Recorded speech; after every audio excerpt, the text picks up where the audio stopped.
Pernah nggak membayangkan air yang selama ini untuk minum, mencuci pakaian, dan kebutuhan lainnya ternyata memiliki manfaat lainnya, seperti menghasilkan listrik untuk gadget kita? Air merupakan gabungan dari unsur hidrogen dan oksigen dengan rumus kimia yaitu H2O. Di dalam kandungan air terdapat dua larutan, yaitu larutan elektrolit dan larutan non-elektrolit. Menurut ilmuwan, larutan elektrolit dapat menghantarkan arus listrik. Dalam larutan elektrolit, terdapat dua jenis lagi, yaitu elektrolit kuat dan elektrolit lemah. Yang dimaksud dengan larutan elektrolit kuat adalah larutan yang baik dalam menghantarkan arus listrik. Ini disebabkan karena zat terlarut pada larutan elektrolit kuat disosiasi total atau terurai sempurna di dalam air, membentuk ion positif dan ion negatif. Contoh larutan elektrolit kuat antara lainnya seperti garam, soda api, asam sulfat, asam klorida, dan masih banyak lagi tentunya. Sedangkan larutan elektrolit lemah adalah larutan yang buruk dalam menghantarkan listrik. Hal ini disebabkan zat terlarut tidak terurai sempurna menjadi ion-ion, sehingga hanya sedikit ion yang terbentuk. Akibatnya elektron menjadi sulit bergerak dan listrik menjadi tidak mengalir dengan baik.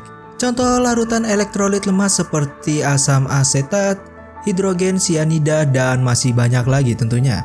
Sedangkan larutan non-elektrolit tidak dapat mengantarkan arus listrik.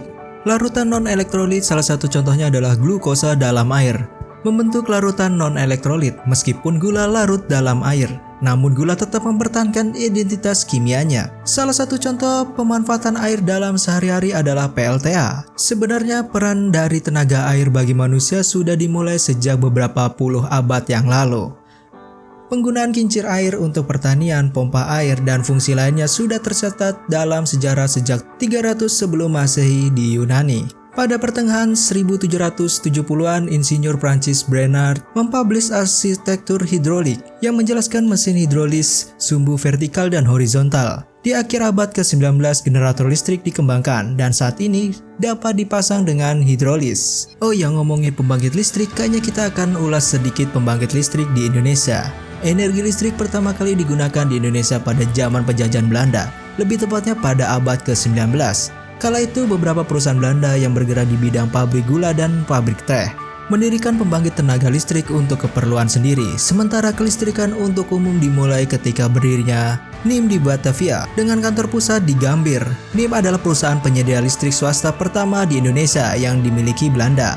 Pada tahun 1927, pemerintah Belanda membentuk perusahaan listrik negara yang dinamakan LWB. LWB mengelola hampir semua PLTA di Indonesia.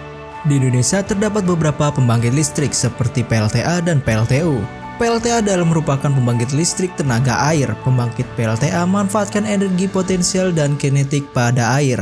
PLTA umumnya terletak di daerah perbukitan di mana bendungan dapat dibendung dengan mudah. Sehingga dari bendungan tersebut air akan dialirkan ke turbin yang akan diubah menjadi energi listrik menggunakan generator. Energi listrik yang dihasilkan akan dialirkan pada masyarakat sekitar. Sederhananya, pada PLTA terjadi perubahan energi gerak menjadi listrik. Ada beberapa keunggulan dari pembangkit listrik tenaga air. Respon pembangkit listrik yang cepat dalam menyesuaikan kebutuhan beban, sehingga pembangkit listrik ini sangat cocok digunakan sebagai pembangkit listrik tipe peak atau kondisi puncak. Kapasitas daya keluaran PLTA relatif besar dibandingkan dengan pembangkit energi terbarukan lainnya. Kelemahannya tentu saja PLTA memiliki kelemahan, dan pada musim kemarau berkepanjangan akan berdampak pada debit air. Bila debit air menurun, maka tekanan air akan berkurang pada PLTA, dan PLTA tidak akan bisa menghasilkan listrik. Pembangkit listrik yang banyak digunakan saat ini adalah PLTU. PLTU adalah pembangkit listrik tenaga uap, yang dimana pembangkit tenaga listrik ini menggunakan mesin turbin yang diputar oleh uap yang dihasilkan melalui pembakaran batu bara. Kelebihan PLTU ini adalah efisiensi tinggi, cocok untuk memenuhi beban dasar. Daya yang dihasilkan cukup besar, bisa menggunakan segala jenis bahan bakar seperti cair, padat, dan gas. Kekurangan tentu saja PLTU memiliki kekurangan, yaitu proses stir yang sangat-sangat lama sekali karena membutuhkan waktu untuk memanaskan air. Membutuhkan air pendingin yang cukup banyak sehingga biasanya ditempatkan di daerah yang dekat dengan sumber air yang melimpah. Emisi gas buang yang tidak ramah lingkungan tentunya. Dari dua perbandingan di atas, setiap pembangkit memiliki keunggulan dan kelemahannya masing-masing. Akan tetapi untuk energi yang ramah lingkungan dan energi terbarukan, PLTA merupakan pilihan di masa yang akan mendatang. Tapi tidak setiap daerah cocok untuk dibangun PLTA. Sedangkan PLTU menggunakan bahan dasar batu bara yang suatu saat akan habis dan tidak dapat diperbarukan. Kita masuk pembahasan terakhir kita di video kali ini, yaitu air untuk menjalankan kendaraan bermotor, yang diklaim mampu mengubah air menjadi bahan bakar mesin bermotor. Ini cukup menarik. Sebetulnya ilmu ini sudah ada lama. Teknik ini disebut dengan generator elektrolisis yang mampu mengubah air menjadi energi mesin motor atau mobil. Di sini air akan digunakan harus dipastikan tidak mengandung logam berat untuk bisa menjalankan kendaraan bermotor. Jika kita cari generator elektrolisis di marketplace, maka akan muncul berbagai macam produk dan harga yang bervariasi. Jadi apa sih generator elektrolisis ini? Dari beberapa sumber yang saya baca, yaitu memisahkan hidrogen dan oksigen pada air melalui proses elektrolisis. Jadi apa elektrolisis atau yang dikenal dengan sel elektrolisis? Sel elektrolisis adalah penggunaan energi listrik untuk menjalankan reaksi kimia. Secara teoritis, sel elektrolisis merupakan bagian dari sel elektrokimia. Energi listrik digunakan untuk menjalankan reaksi redoks tidak spontan. Secara umum, sel elektrolisis tersusun dari elektrolit, yaitu zat yang dapat mengantarkan listrik. Sumber listrik yang menyuplai arus arah, misalnya baterai atau aki di motor kita, anoda dan katoda tentunya. Kalian bisa lihat gambar sel elektrolisis ini. Prinsip kerja elektrolisis adalah menghubungkan kutub negatif dari sumber arus arah ke katoda dan kutub positif ke anoda sehingga terjadinya overpotensial yang menyebabkan reaksi reduksi dan oksidasi tidak spontan dapat berlangsung. Jadi kita kembali membahas generator elektrolisis. Singkatnya, generator elektrolisis ini memisahkan hidrogen dengan oksigen pada air melalui proses elektrolisis.